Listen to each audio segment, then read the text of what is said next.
Vamos começar então a nossa conversa com o nosso entrevistado de hoje, que é o doutor Alexsandro Clemente. Muito boa noite. Por que eu o convidei assim, entre outras razões? Por ser um jovem advogado. O que mais, doutor Alexsandro, mais assim das suas atividades, tanto no campo secular quanto no campo religioso?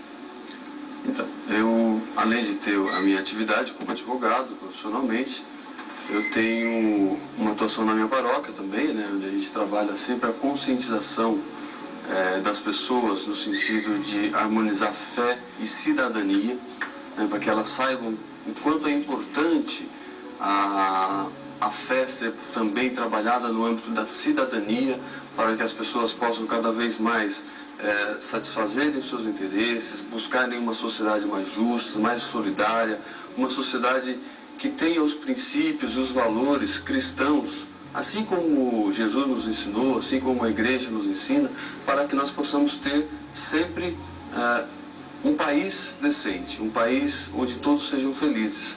Então, um pouco da minha atividade, fora do escritório de advocacia, eu tenho escrito alguns trabalhos, no sentido de que é preciso lutar sempre pela dignidade da pessoa humana, né, em todos os âmbitos da nossa vida. Inclusive, você participou desse livro, né? Sigilo no Processo Penal. Tem vários autores, mas um dos autores está aqui, é o Alexsandro Clemente. É um livro técnico, né? Da área de direito. É um livro técnico, professor Felipe. É mais voltado para os operadores do direito no campo penal. Mas o interessante desse livro é que ele trata das questões jurídicas no processo penal exatamente naquilo que tange a intimidade da pessoa. Até que ponto o Estado tem o direito de invadir a intimidade da pessoa?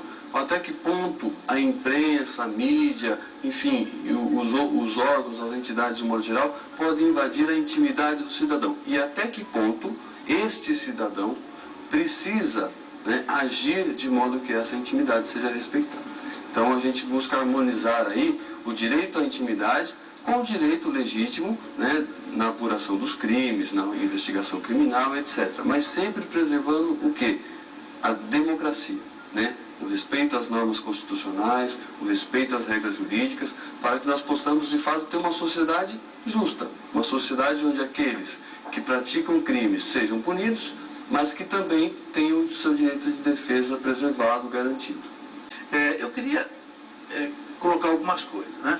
Eu fico muito entusiasmado de ver um jovem como você na igreja hoje, né? Advogado, competente, escritor de livro, professor universitário, e que tem coragem também de defender a moral católica. Isso não é muito comum.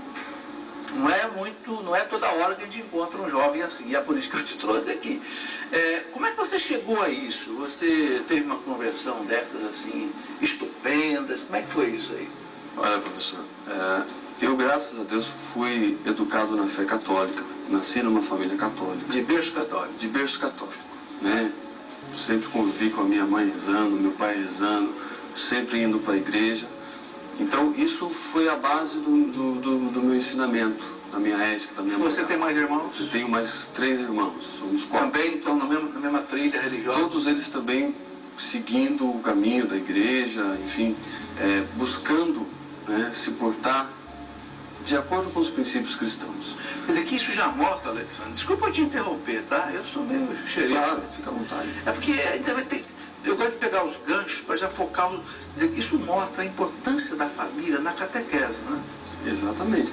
Quando eu completei o curso de Direito, eu fiz a minha monografia de conclusão de curso e eu fiz uma dedicatória especial ali naquela monografia, e eu fiz uma dedicatória especial à minha mãe e ao meu pai, dizendo o seguinte, que estava agradecendo a eles por terem me ensinado 3 valores: o valor do trabalho, o valor do estudo e o valor da religião. Que beleza. Né? Acho que sem esses três pilares, eu não seria o advogado que eu sou, eu não seria a pessoa que eu sou. Enfim, eu preciso disso. A minha vida se baseia nisso.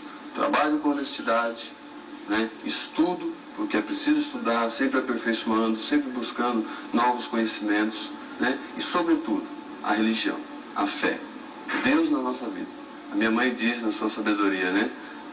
Sem Deus nós não somos nada. E esse é o grande Alexandre, e você sempre foi religioso? Ou como muitos jovens que na universidade descambou, esqueceu Deus tal, e depois voltou?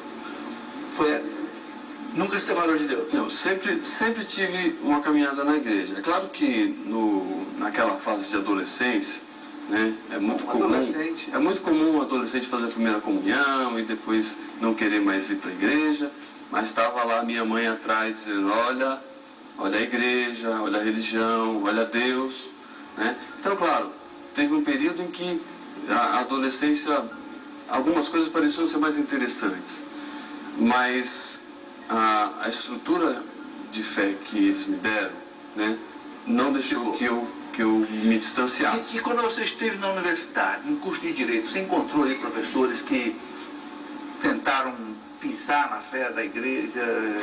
Como é que foi o período do seu universitário? Encontrei, sobretudo no primeiro ano da faculdade, né? Quando a gente entra no curso de Direito, aquelas teorias marxistas, aquelas teorias de esquerda, aquelas ideologias, né, que muitas vezes os professores pregam, muitas vezes até com uma falta de honestidade intelectual, né, escondem um outro lado. E só mostra um lado negro, né, uma coisa que a igreja é retrógrada, é atrasada, a igreja sempre pediu progresso.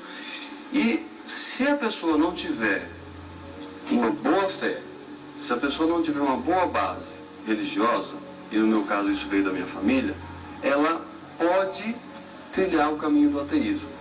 Então é preciso ter muito cuidado, porque infelizmente nós temos muitos professores nas universidades que ensinam de uma maneira que só mostram um lado da moeda e não mostram o outro lado. É óbvio que existe todo um período histórico e a igreja atuou nesse período histórico, né? Esse lado também precisa ser mostrado. Infelizmente não é mostrado.